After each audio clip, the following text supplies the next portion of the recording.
and good evening. My name is KHAIRUNNISA and my lecture number is 073529. So let us start our debate session. So ladies and gentlemen, welcome to this side of the house where we will address an important issue that touches on our core values as a society, balancing basic human rights against the needs of national security and state power. To open today's debate, I would like to introduce our speakers.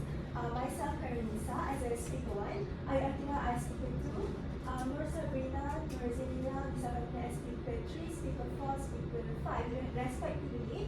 I will present arguments against the opposition in this debate session, and speaker 6, Marina, to conclude today's argument. So, representing the government today, we firmly believe that no one shall be subjected to torture or inhuman or degrading treatment or punishment. However, from the greater interest of the state sovereignty and integrity, the government can justify it. So, for the first point, national security imperative. The government's primary duty is to ensure citizen safety. Therefore, in extreme cases, torture might be necessary to obtain critical information to prevent attack or protect national interests. For example, with solid intelligence on the future terrorist attack, torture might be required to gather vital details quickly. Where regular questioning failed, it could be the last resort to save life during several conflict or rebellions. Torture could provide crucial intelligence on rebel activities, prevent sabotage, and maintain order. Additionally, the fear of severe punishment might deter activity threatening national security. So the second point is maintaining the state sovereignty. State sovereignty means government can make decision for the people without external interference, restricting the government ability to use extreme method weakness its power to protect citizens. Preserving sovereignty is crucial. Therefore, the state must act decisively to maintain order and enforce the law. Allowing torture or harsh treatment serve as a strong warning to those who threaten national peace and help prevent chaos, ensuring safety and stability. In dire situation, using inhuman method might be necessary ever. For example, torturing one person to save thousands can be seen as a moral necessity, aiming for the greatest good for the greatest number. Thank you for the attention, and let us proceed with the constructive and enlightening explanation by our second speaker.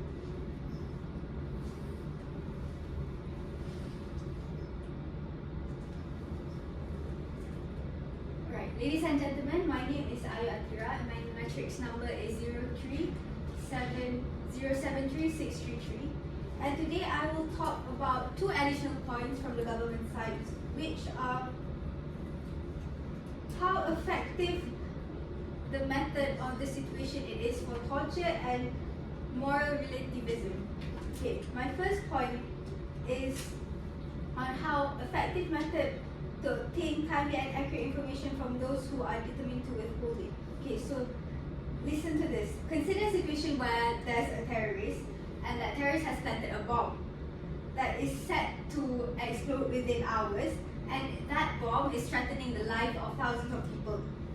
So conventional interrogation techniques may fail against that person because terrorists are usually highly trained so that they are motivated to resist any forms of interrogation for them to leak information. So in these extreme cases, we believe that torture might be necessary to break their resolve and extract any information to stop the bomb that I just said before. Because the rationale here is pragmatism. Because a bomb is a big threat, and the priority of the government is to save civilian lives. That means we can be able to use whatever means necessary to obtain information, even though if it includes torture. Because it's more important to save the life of thousands of people at risk instead of that one terrorist who planted a bomb. And furthermore, in some rare cases, the fear of severe consequences can prompt individuals to divulge information so that they don't want to die, so that's why they have to give the information that the government wants. So this method can seem a little bit harsh, but it is like the last resort or the last option if we want to save thousands of people and if time is running out. Okay, so my next point is on moral relativism. So basically what this argument means is that moral and ethical standards are not absolute. They vary according to circumstances and cultural context. So different places have different interpretations of moral relativism. So it's like what something may be considered inhumane in this society, but in other society that thing isn't considered inhumane. Okay, so in some cultures or under specific threats, practices that are typically condemned may be seen as necessary and justifiable. For instance, a nation facing an existential threat might adopt measures that seem harsh by international law standards, but that use of torture is necessary for the state to save itself, to protect its country, to save its civilians. Okay, for example, is during World War II, where the Allied forces uses harsh interrogation methods, techniques to extract information from the enemy combatants. Okay, so these methods may seem harsh in the perspective of international law, but it is necessary if your country wants to win a war, if your country wants to protect its civilians, because the government's main concern is the people. We care about our people. Alright, so in conclusion, my two arguments, which is effectiveness and how necessary it is to use torture, and moral relativism, is valid to justify the use of torture by the government in certain situations. We don't want to make torture normal. We just think that there are certain times where it is appropriate to use torture. Okay, that's all from me. Thank you. Assalamualaikum and a very good evening to all. My name is SHAHIRA bin AZMAN and my metric number is 072619, and I'm the first speaker for the opposite side. Today, we rise to support the motion that the state should not impose any form of torture to any individual. Based on the Universal Declaration of Human Rights, UDHR, Article 5 states that no one shall be subjected to torture or to inhuman or degrading treatment or punishment.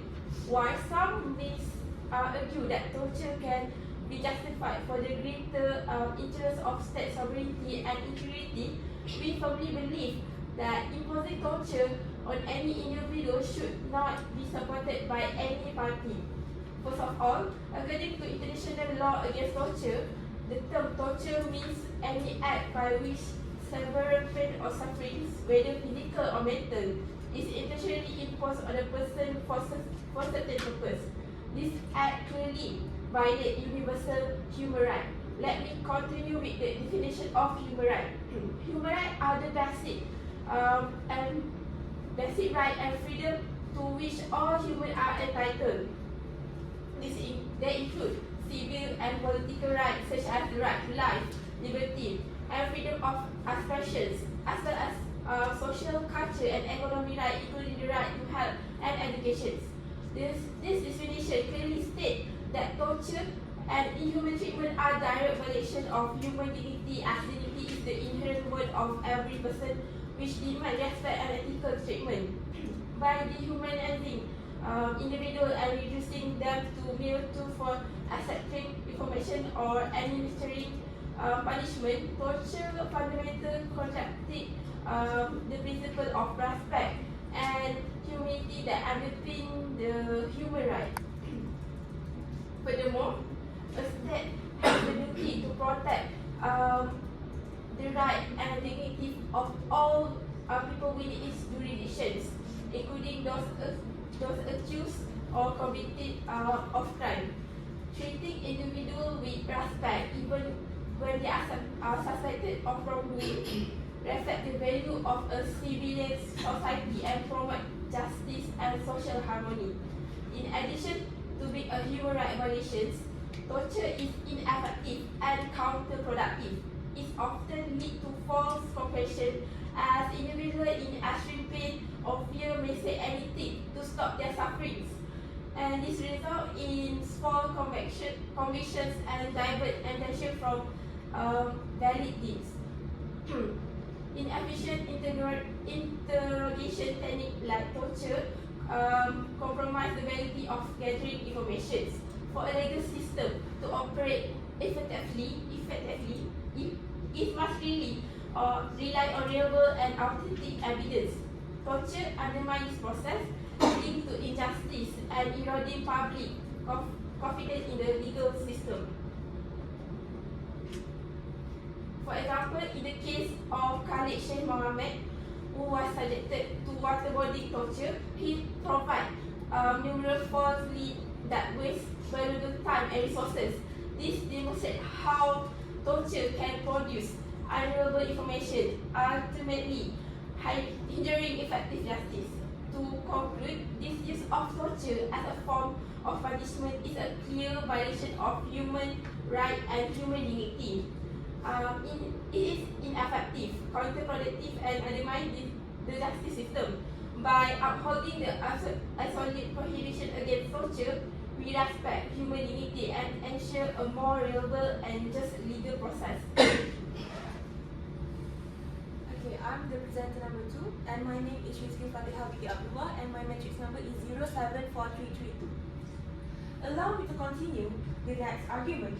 We are addressing the critical issue of the abuse of power through the use of torture. Torture is not only a severe violation of human rights, but it also creates a dangerous culture of impunity. When officials resort to torture, they often believe they can act without facing any consequences. This belief undermines the rule of law and erodes public trust in our institution. Without accountability, abuses of power becoming more frequent and more severe. Moreover, when torture is tolerated and encouraged, officials feel they have the tacit approval to act illegally. This leads to a breakdown in legal and ethical standards within law enforcement and military bodies, setting a dangerous precedent that law can be ignored without repercussions. Torture is also used arbitrarily, driven by personal biases, vendettas, or other illegitimate reasons. Instead of being a tool for gathering vital intelligence or maintaining security, it becomes a means to target innocent individuals based on subjective and often discriminatory motives. This not only violates the right of the victim, but also undermines the credibility and integrity of our justice system. Numerous cases documented by Amnesty International of Human Rights Watch shows that torture is often used to extract confession, punish dissent, or intimidate opposition. These instances reveal how easily the line between the law enforcement and criminal behavior can be crossed by torture is involved. For example, the case of Anwar Ibrahim, which our Prime Minister right now. In 1998, Anwar was arrested on charges of corruption and sodomy, charges widely believed to be politically motivated. The trial and conviction were criticized by the international observers and human rights organizations as lacking due process and fairness. During his detention, Anwar Ibrahim was physically assaulted by then Inspector General of Police Rahim Noor. Anwar appeared in court with black eyes and bruises, leading to national and international outrage. This incident highlighted the misuse of power by high-ranking officials and the willingness to employ physical abuse to silence political opponents. Anwar trials were marked by allegations of judicial bias and manipulation, with key evidence being deemed questionable and coerced.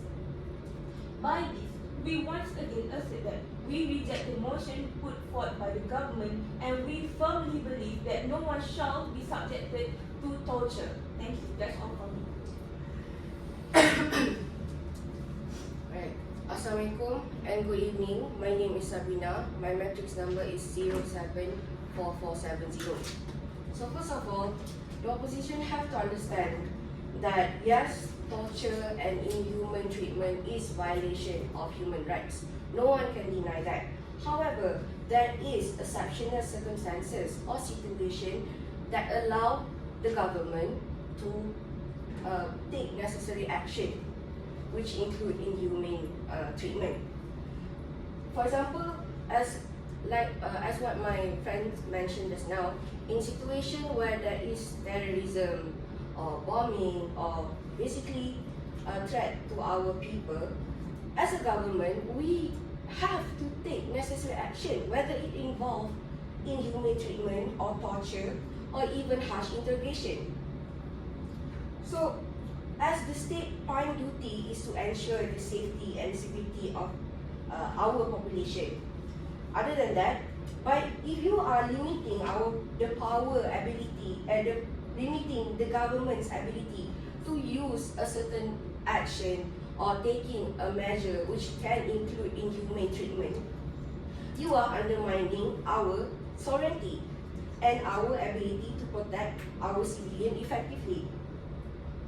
Other than that, there is international law that recognizes the principle of state sovereignty and the need for state to make decisions based on their unique safety concern.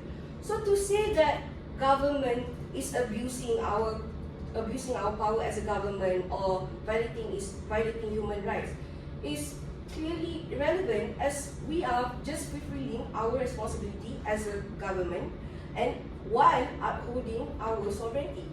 That's all.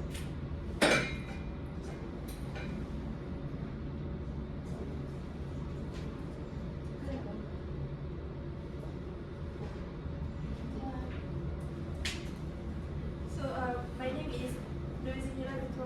My matric number is 0726 and 212.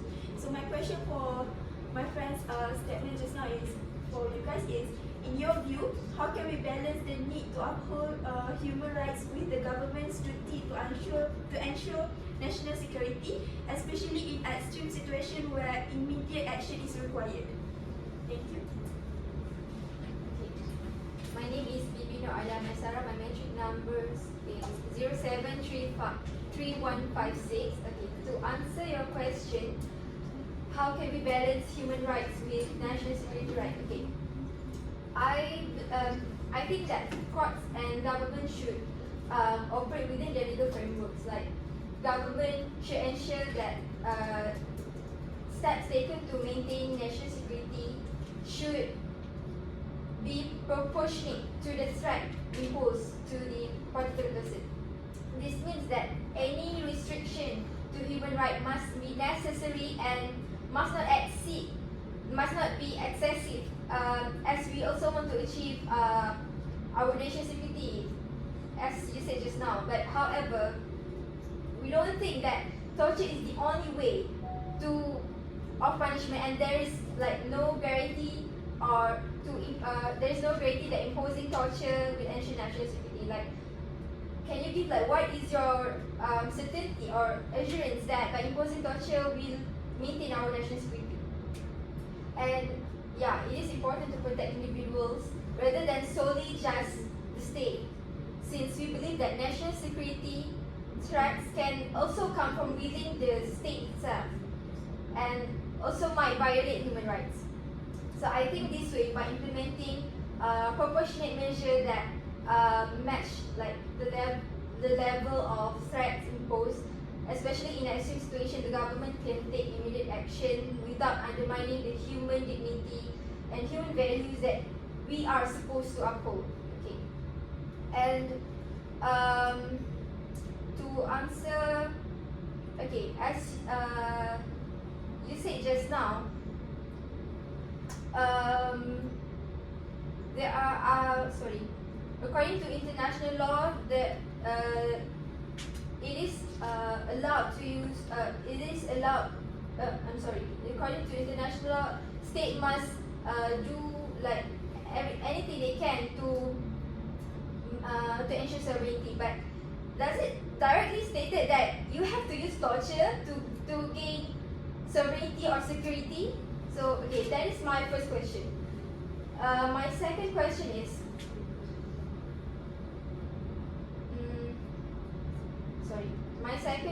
is, how does the acceptance of sovereign authority as a justification for torture align with global trends of countries being more accountable, more transparent, and more respectful of human rights nowadays?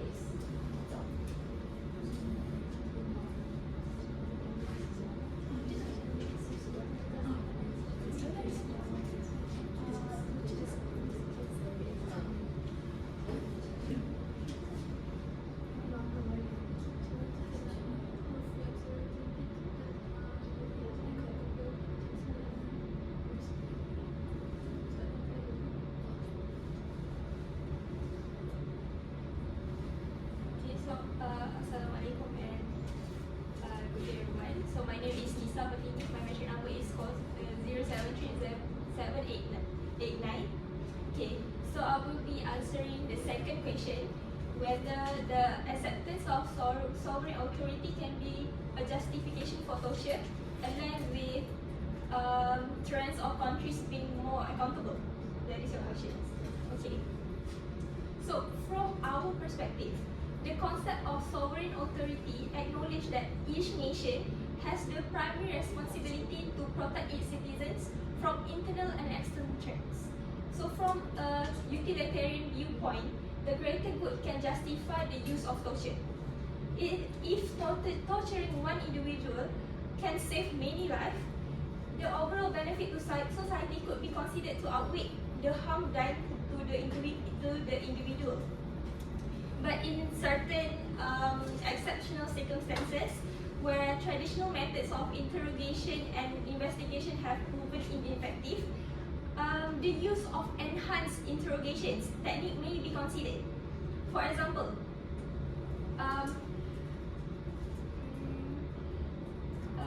our government has established the Criminal Procedure Code (CPC) that provide a procedural rules and guideline for a conduct of criminal investigation that includes the interrogation of suspect. This outlines the rights of suspect and procedures that must be followed during the investigation process. It means that every officials that have been interrogated the criminals is bound by guidelines and legal procedures that have been established by the governments. And nonetheless, we recognize the global shift towards a greater respect for human rights and accountability. We strive to maintain a balance between security imperative and human rights. And this is evidenced by our commitment to international treaties and standards that prohibit tortures and other cruel, inhuman and degrading tortures. For example, Malaysia itself has been, maybe we not an active members of some international organizations, but we have some extents of ratifications of some treaties, especially the Conventions Against Torture and Other Cruel, Inhuman or Degrading Treatment or Punishment (CAT).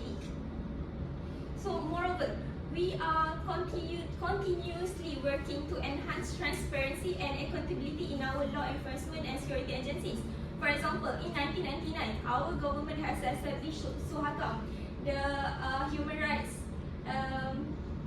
the human organizations of Malaysia, that plays a role in ensuring that investigations and interrogations are conducted in accordance with human rights standards. And the SUHAKAM itself is a governmental organization that respect and protects the human rights legislation simulations. And in conclusion, we acknowledge the tension inherent in justifying sovereign authorities as a means to combat security threats. We are committed to upholding human rights and the rules of law, and we believe that through transparent processes, especially with international organizations or other governmental organizations, and adhering to international standards such as treaties and conventions, we can navigate this complex landscape while safeguarding both our citizens and their fundamental rights. Okay, that is all for my answer. Thank you. Alright, to add more, so one of the classic examples of torture in getting information is Khalid Sheikh Mohammed. So the information, so the United Nations successfully gained or obtained information from Khalid Sheikh Mohammed, which contributed to the location of Osama bin Laden, which is a terrorist. So imagine if United States did not use torture or inhumane treatments. So do you think they can get the location of Osama bin Laden? So based on Sabrina's statement, the question from the government is, how can the opposition justify not torturing a violent person, a terrorist, and let innocent thousands lives die because that terrorist is putting thousands of people at risk, and you're willing to like not torture that terrorist to save those innocent people who didn't do anything.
Assalamualaikum and good evening. My name is Wan Muhammad Daniel, HAFIZAN, and my matrix number is 074721. So if the situations complies that we need to use torture to extract any information needed for peace of other civilians. Before I answer that question, I want to explain about Article 2 of Convention Against Torture and Death. Article 2 stated that each state party shall take effective legislative, administrative, judicial or other measures to prevent acts of torture in any territory under its jurisdiction. No exceptional circumstances whatsoever, whether a state of war or a threat of war, internal political instability, or any other public emergencies may be invoked as a justification of torture. So, based on this statement, we can see that even though if a state, we are talking on the perspective of a state that is on a period of war, where like Osama bin Laden needed to extract information from a terrorist to obtain his position where he's been or whatsoever. So another method that can be used to extract information other than torture is through mental perspective, because trained or not, how strong a terrorist may be, but their mental health will not comply a certain amount of interrogation. And this, I'm speaking not in a context of pressing or giving any like torture for their mentals, but it's using a certain technique.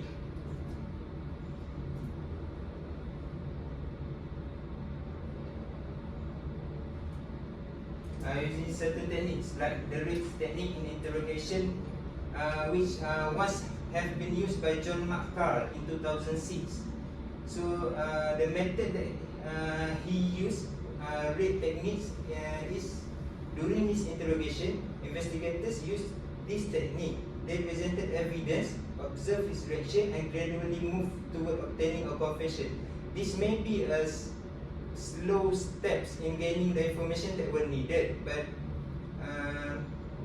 according to the article 2 that I've mentioned earlier, this technique is proportionate for a country, a sovereign country, even in position or circumstances of war, to implement this technique to obtain the information. So the outcome of this technique, there's a clear evidence which was Carr confessed to the murder of John Bennett Ramsey, and that's one of the examples that we can use another technique and that comprises on the terrorist or non-terrorist, and we're speaking in the context of terrorists. So my strong point is that even though we are in a crisis of war or any other instabilities in our country, based on this, Article 2 of UNCAP, we cannot use torture. We are prohibited from using torture in any circumstances. Other method to fight terrorists is that we can use cyber security and monitoring or disrupt the terrorist communications. Another one is impose financial disruption.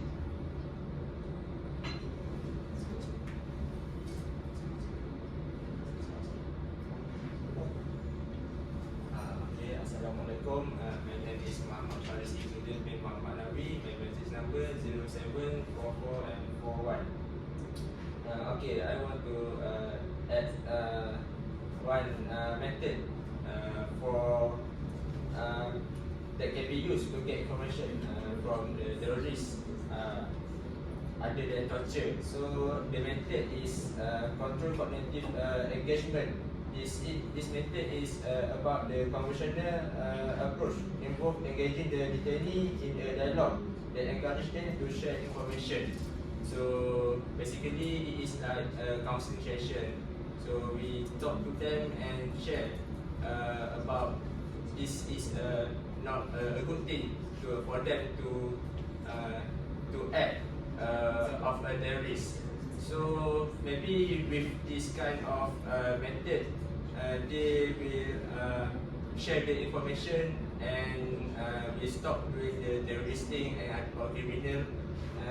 So I believe we can try this method and to ensure there's no terrorist action or maybe any criminal action be taken from any individual, and maybe this can be stopped the torture from the authority to them. It is all.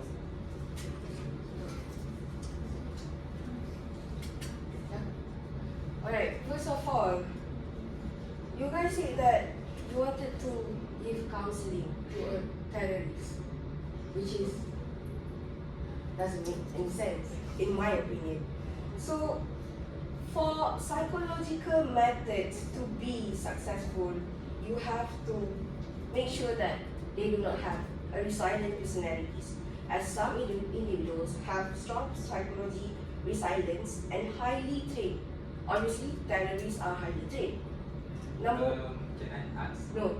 Number 2, false confession. So how do we avoid false confession? As you said just now, yes, the process is slow, but how do we make sure that the information is not false? Second, mental health issue. Interrogating individuals with mental health issues can be challenging. So are you saying that you are willing to take time to interrogate or use psychological method rather than saving your people's life immediately? With all due respect, as a government, as a person who are responsible to take care of each and everyone's persons or lives in their countries, yes, my answer is yes. I would interrogate the terrorists. No, not like. Okay, my base for these answers is that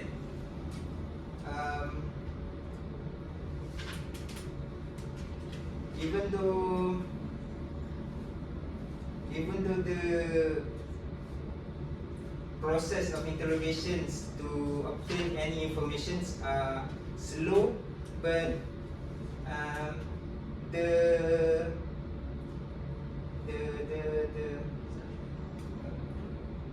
actions of using torture to obtain information is just a clear-cut ways to just a shortcut ways to it's like trampling to the human rights violations. So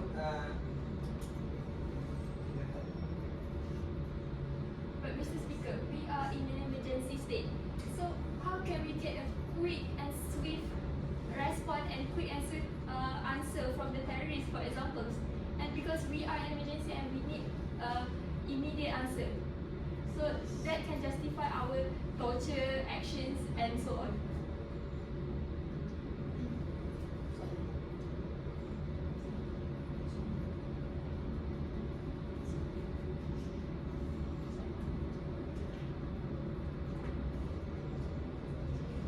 Okay, just to add to my friend just now, like she said, what if we don't have time? What if by the time you are interrogating the terrorists, the bomb already exploded and thousands of people already died? If you use counseling, like you say slow, steady. So steady, people dead. Yes. And then how can you make sure that the information that they give is correct? They don't lie. That I assess. So maybe we can use other method like investigation other than questioning the terrorists. Investigation is questioning the terrorist. No, the other investigation method like maybe we check the CCTV or maybe But how can you apa itu dia? How can you do that if you're not questioning the terrorists? so okay. First, how do we know that he is the terrorist first? That's So- what we interrogate. Okay.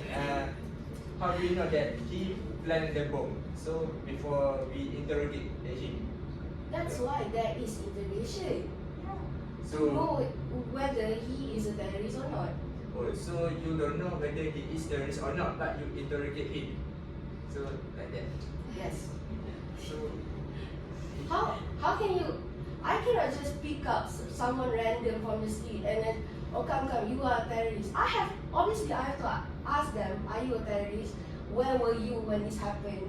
okay. So what if I say that I'm not the terrorist, but you still want me to believe that I'm a terrorist? If there is evidence that you are a terrorist, then I have to question you until you admit that you are a terrorist. But we live in a new era where violation is never the answer. We can do the narcotics to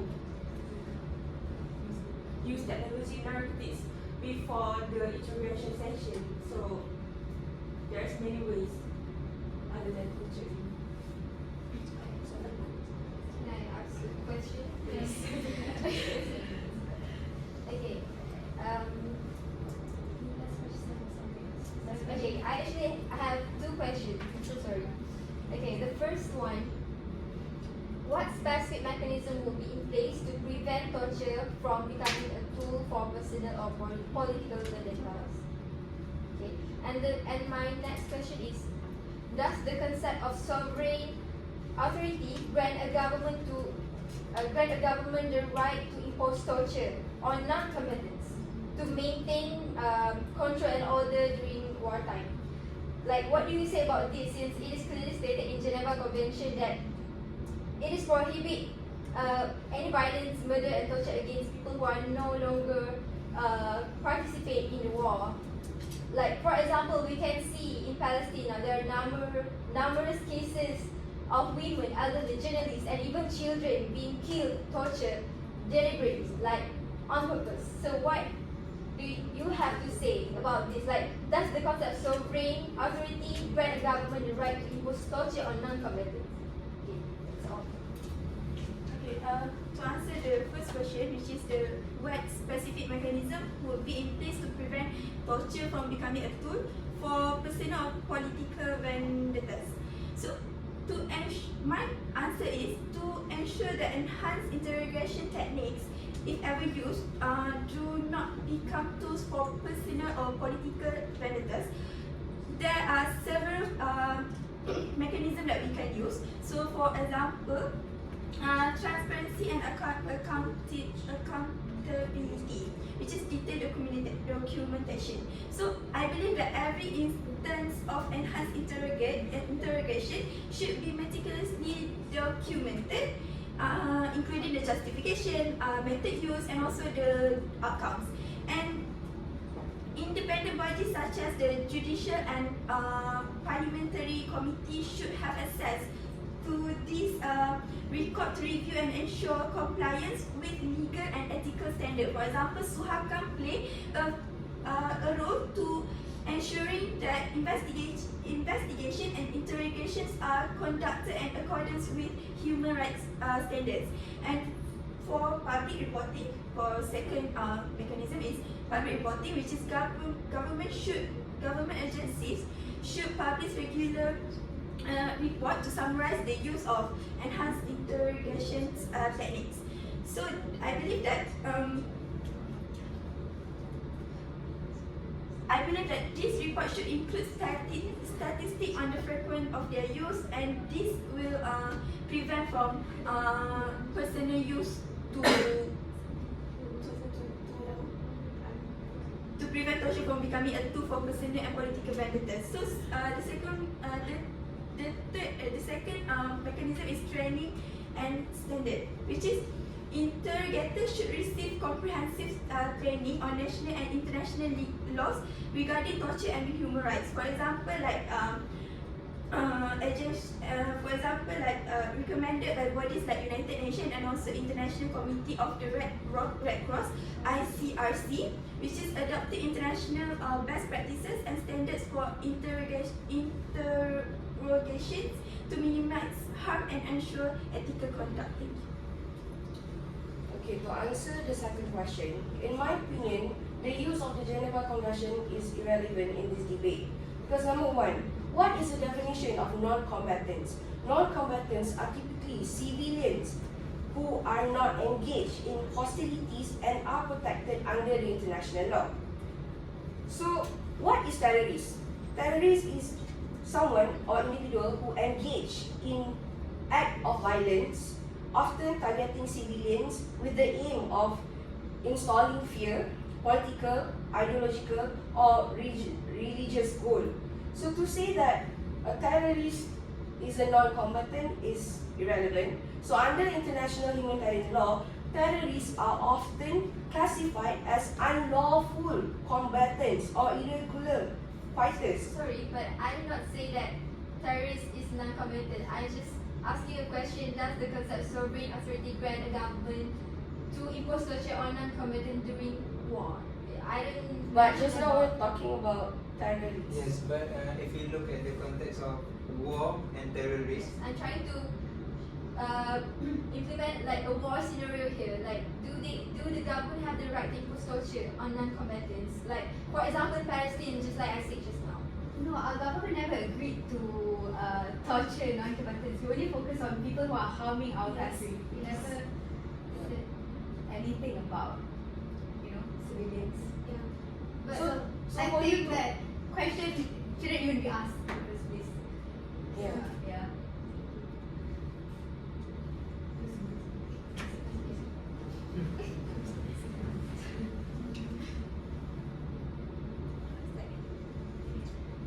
Alright, for the closing.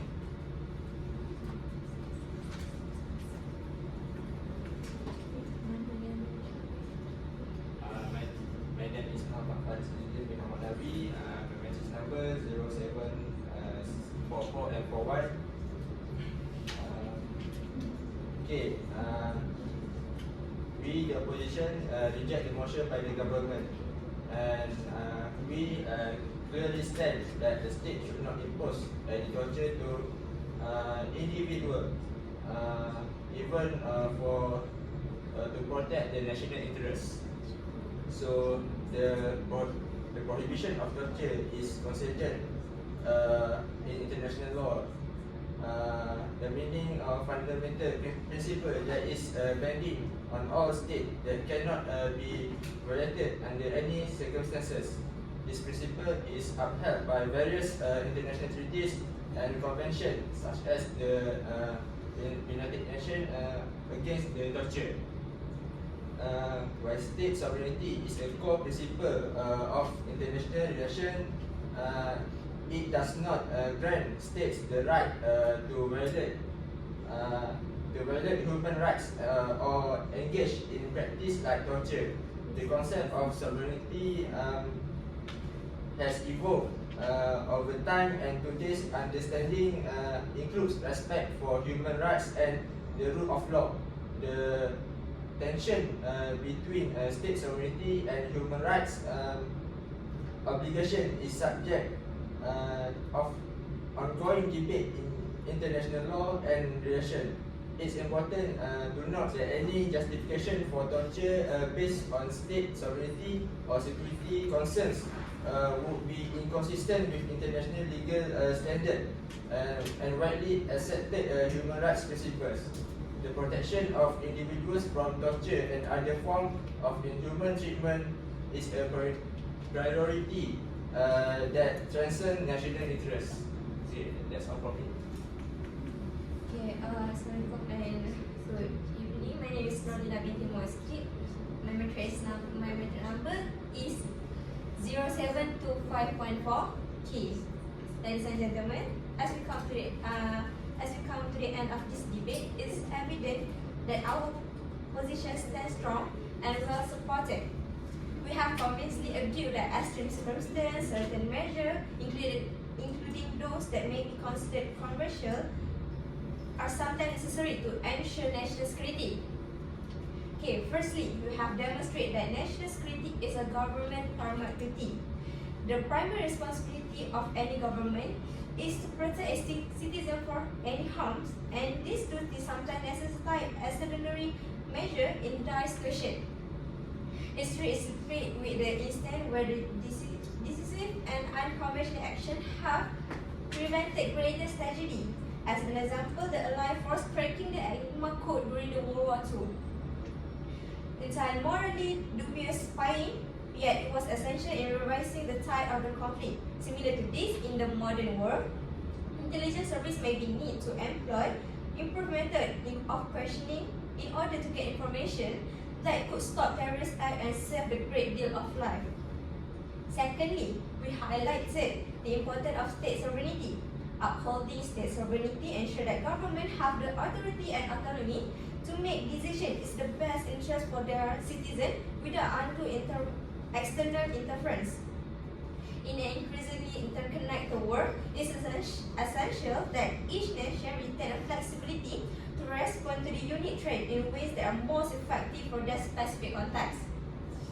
Limited to government ability to use certain methods even in extreme circumstances undermines sovereignty and ability to protect its citizens effectively. For example, I take US use drone strike in a counter-terrorism operation. These are often conducted in the remote areas such as Pakistan, Yemen, Somalia that have been highlighted conventional and have faced significant international criticism. However, this method actually really give a benefit to US because they can identify who the terrorists, and actually it's a very good for a government itself. So thirdly, we discuss the concept of moral relativism, emphasize the ethical standards that are not as absolute but should be adaptable to the circumstance and consequences of the state, because every state have their own culture that sometimes the other culture no. Every state have their own culture. So, with ethical standards, sometimes other state cannot even accept the culture itself. So, by accepting culture as situational moral relativism, government actually can justify practice that might be condemned elsewhere, arguing that their action and appropriate response to the unique challenge they face. Consider the example of the use of curfew and other strict measures during the time of internal conflicts, because the government need to take quick action for this conflict. So while this measure may be seen infringing on personal freedom, they are often necessary to restore order and protect life. Okay, the opposition actually claim that such measures are inherently unethical and counterproductive. However, they fail to provide a good alternative in a scenario where immediate action is needed to prevent catastrophic events. However, this argument does not account for the unique threat that require a more pragmatic approach. So, the real-world implication of our stand are performed by allowing for exceptional measure in the exceptional circumstance. We can save more life and protect our nation for reserve trade. This is not about endorsing unethical behavior, but ensuring for greater good and safety for our citizens. Consider the scenario where the ticking time bomb is hidden in the city itself and authorities have limited time to prevent the disaster. In such situation, obtaining of information by any means necessary could be different between life and death of thousands. So in conclusion, our arguments stem from in the principle of national security, state sovereignty and moral adaptability. We argue to consider the compelling needs for flexibility in the face of dire threats. Our position is not only justified but also necessary. Exceptional circumstances require exceptional measure, and by recognizing this, we can better protect our society for those who seek to do us harm. Thank you.